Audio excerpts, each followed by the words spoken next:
વડા ચડાવવામાં આવતા હોય। સાઉથ ઇન્ડિયામાં એક ભગવાનજીના મંદિર છે, ત્યાં વડા બનાવીને, અડદના વડા બનાવીને એને પૂરી માળાઓ અને પૂરા આશ્રમ સજાવવામાં આવે। વડા અડદના જડા। એક મંદિર છે ત્યાં એને અંદર ઇમરતીથી ભગવાનને શણગારવામાં આવે અને પછી પ્રસાદ સ્વરૂપે બીજા લોકોને આપી દેવામાં આવે। ભગવાનને લાડુ બહુ પસંદ। ભગવાનને ભોગ ધરાવે, 8 વસ્તુ ધરાવવામાં આવતી હોય ભોગ। તમે કહેશો કે મારા સવામણીમાંથી તમે ક્યાં પહોંચી ગયા, તો પૂરું કરી દો ને, તમે બીજા સવાલ કરો, હું જ પહેલા કહી દઉં। પાનનો ભીડો ભગવાનજીને બહુ પસંદ છે। ચોલા ચઢાવવામાં આવે। ચોલા એટલે સિંદૂર, ચમેલીના તેલ મેળવીને ભગવાનજીને લેપન કરવામાં આવે। એને પાછળ બહુ સુંદર વાર્તા છે, 2 વાર્તા કહીશ, તમે પૂછો એનાથી પહેલા જ કહી દઉં। ભગવાનને સરસોના તેલ કેમ મર્દન કરવામાં આવે? શનિદેવ દંડાધિકારી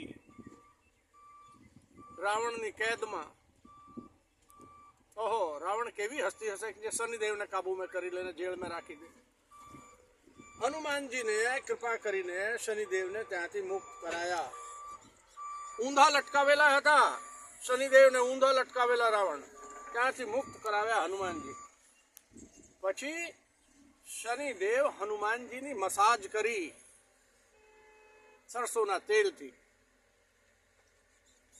હનુમાનજીએ પછી કહ્યું, આપણા કોણ, શનિદેવ, જો હનુમાનજીની સેવા કરશે, હનુમાનજીનો મર્દન કરશે, હનુમાનજીને માલિશ કરશે, એને હું નડીશ નહીં। એ ભાઈ, જેને શનિ નડતો હોય, જેને રાહુ નડતો હોય, જેને કેતુ નડતા હોય, એ 3 પનોતી છે, 3 પનોતીને દૂર કરનાર અમારા એ બેઠા સાક્ષાત ચૈતન્ય પંચમુખી હનુમાન।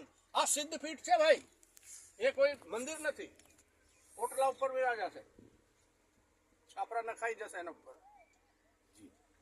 એ સિદ્ધપીઠ છે, પંચમુખી ચૈતન્ય હનુમાનજી મહારાજ સિદ્ધપીઠ છે। और સિદ્ધપીઠ કેમ છે? મંદિર તો હોય, મંદિર તો છે જ ભાઈ, મંદિરનો નમસ્કાર નમન આપણી આસ્થાના કેન્દ્ર છે। સિદ્ધપીઠનો એક કારણ છે,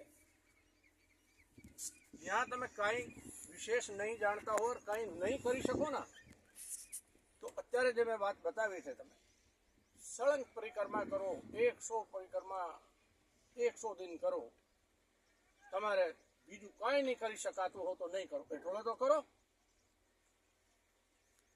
આ છે સવામણી, આ છે મહત્વ, એ નામની મહિમા, પંચમુખીનો કારણ। બીજું કંઈ પૂછવું હોય તો પૂછો લો, કારણ કે મને બહુ આનંદ આવે। હનુમાનજી મહારાજની કોઈ વાત કરે તો મને આનંદ થઈ જાય ભાઈ। આપની પાસે તો ઘણી બધી ચર્ચા થઈ અને ઘણા બધી તમે, અરે જન્મો જન્મ હું તો એની વાતો કરું ભાઈ। ઘણી સારી માહિતી મળી, એ બદલ આપનો ખૂબ આભાર। જયકારા બોલો પંચમુખી હનુમાનજી મહારાજ કી જય। જય શ્રી રામ। જય શ્રી રામ।